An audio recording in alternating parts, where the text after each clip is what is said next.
17 Oktober 1974, sebuah artikel yang dimuat majalah Infotainment tiba-tiba menggegerkan seantero Indonesia. Majalah Pop, singkatan dari peragaan, olahraga, dan perfilman, dengan percaya diri dan berani menerbitkan artikel bertajuk "Teka-teki sekitar garis keturunan Soeharto". Entah apa hal yang membuat sebuah majalah yang biasanya memuat tulisan-tulisan tentang gosip, mode, kecantikan, olahraga, dan ulasan film tiba-tiba berani mempublikasikan artikel kehidupan pribadi Presiden Soeharto. Dalam majalah edisi nomor 17 Oktober 1974 itu, Pop menulis Soeharto sebenarnya adalah anak seorang priyayi keturunan Sri Sultan Hamengkubuwono II. Priyayi itu bernama Raden Lurah Prawiro-Wiono yang bergelar Raden Rio Padmodipuro.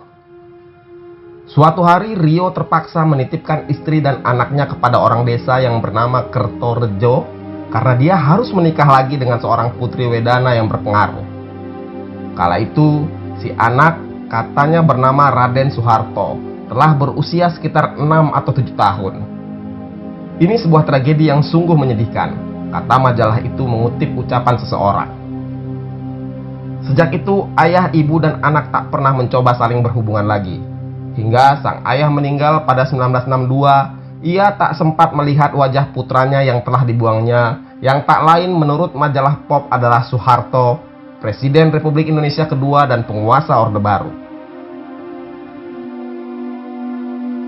Pak Harto marah besar dengan artikel itu. Majalah Pop dibredel dan Rehanityo, pemimpin redaksinya, dipenjarakan. Jaksa Agung Ali Said mengatakan tulisan tersebut adalah penghinaan dan menyerang nama baik dan kewibawaan kepala negara. Perkara ini disidangkan pada Minggu kedua Januari 1975. Ray dituntut 6 tahun penjara, tapi akhirnya dia divonis 3 tahun potong masa tahanan.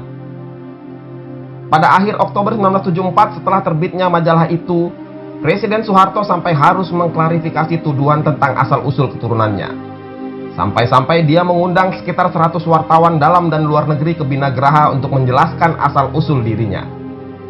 Tampaknya dia tak nyaman dikaitkan dengan darah bangsawan. Dia ingin memastikan kepada publik bahwa dirinya adalah anak seorang petani.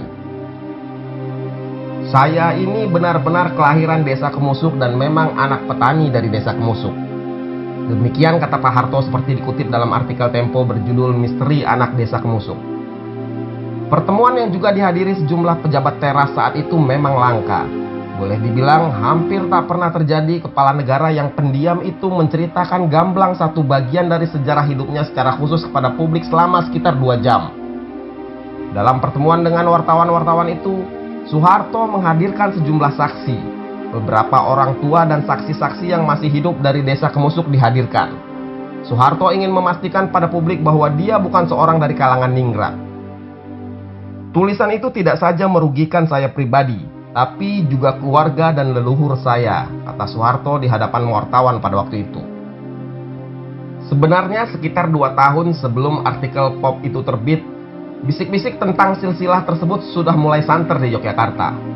Dan hasilnya tampaknya telah dikirimkan kepada Soeharto langsung. Presiden Soeharto di depan wartawan mengatakan bahwa silsilah itu sebenarnya telah lama didengarnya. Bahkan ada yang tulis surat kepada saya dalam bentuk cerita, kata Presiden Soeharto. Menurut Soeharto, isi ceritanya tentang seseorang yang kehilangan anaknya sejak kecil dan selalu dicari, sekarang ini bisa ditemukan. Bahkan anak itu telah memperoleh kedudukan tertinggi menjadi presiden. Si orang tua yang mencari kini mengharapkan kedatangan anaknya itu untuk menerima warisan. Saat itu, Soeharto mahfum apa yang dimaksud. Dia tahu siapa yang menulis surat itu, tapi dia tak menjelaskan kepada wartawan tentang si penulis surat. Pak Harto hanya menegaskan bahwa semua isu itu tidak benar. Soeharto lalu menceritakan kisah hidupnya. Katanya ia dilahirkan pada 8 Juni 1921 di desa Kemusuk, sebuah desa terpencil di wilayah Argomulyo Godean, sebelah barat kota Yogyakarta.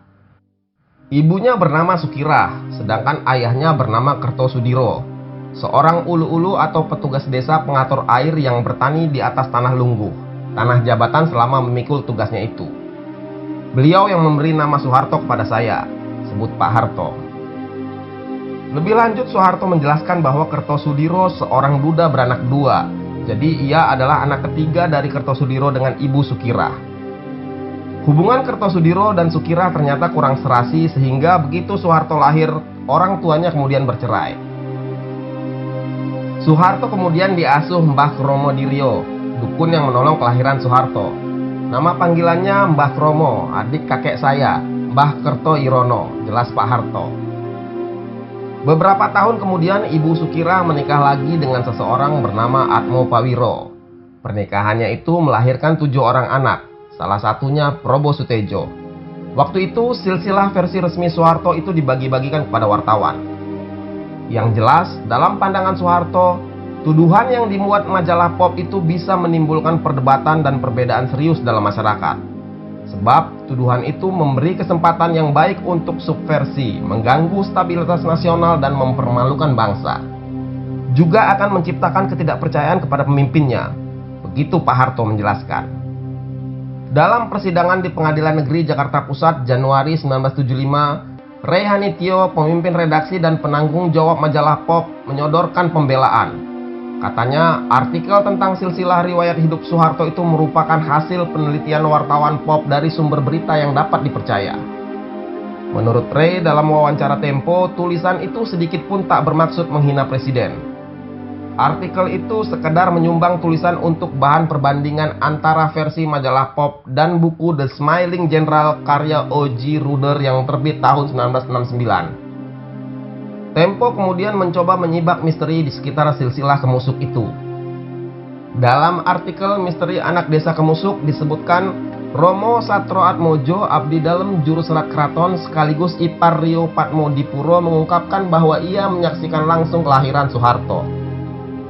Menurut dia, Soeharto merupakan anak bekel atau abdi dalem Prawiro Wiono yang kemudian bergelar Raden Rio Patmodipuro dari istri pertamanya Sukira. Hingga usia 7 tahun, Soeharto tinggal di belakang Jayang Prakosan di Suronatan, Yogyakarta. Setelah itu, Soeharto kecil kemudian diboyong ke desa Kemusuk. Tapi sayang, ayahnya melupakannya dan tak pernah mengirimkan nafkah karena takut kepada mertuanya, Jayang Prakosa, yang saat itu mempunyai kekuasaan besar dan punya kedekatan dengan Sultan Hamengkubuwono VII sebagai raja saat itu. Setelah Soeharto diungsikan ke Kemusuk, beberapa kali kakak Rio, R.A. Martopuro menengoknya. Bahkan ia ingin memboyong Soeharto ke rumahnya di Ndalem Notoprajan, namun ditentang adiknya Jayeng Turangga. Upaya Martopuro itu sesungguhnya juga atas keinginan Rio agar ayah anak itu tak kehilangan jejak. Rio yang pendiam dan takut pada istri kedua dan mertuanya akhirnya mengalah diam, ujar Romo Sastro Atmojo kepada Tempo yang menemuinya 2 tahun sebelum ia meninggal pada tahun 2004. Yang cukup menarik adalah pernyataan Sumitro Joyo Hadikusumo, ayah Prabowo Subianto, dalam autobiografinya Jejak Perlawanan Begawan Pejuang. Menurut Sumitro, dalam acara lamaran Prabowo Titik, Soeharto pernah berkisah tentang masa kecilnya. Katanya, sewaktu berusia 10 tahun, Soeharto menjadi rebutan antara orang tua angkatnya dan ayah kandungnya yang berasal dari lingkungan keraton. Bila pernyataan Sumitro itu benar, jelaslah bahwa Soeharto memang pernah keceplosan bicara tentang dirinya yang memang keturunan seorang priyayi keraton. Jadi, ia bukan anak petani dari desa Kemusuk seperti selama ini dikemukakannya. Lalu mengapa Pak Harto keberatan mengaku sebagai keturunan keraton dan lebih memilih menyebut diri sebagai anak petani?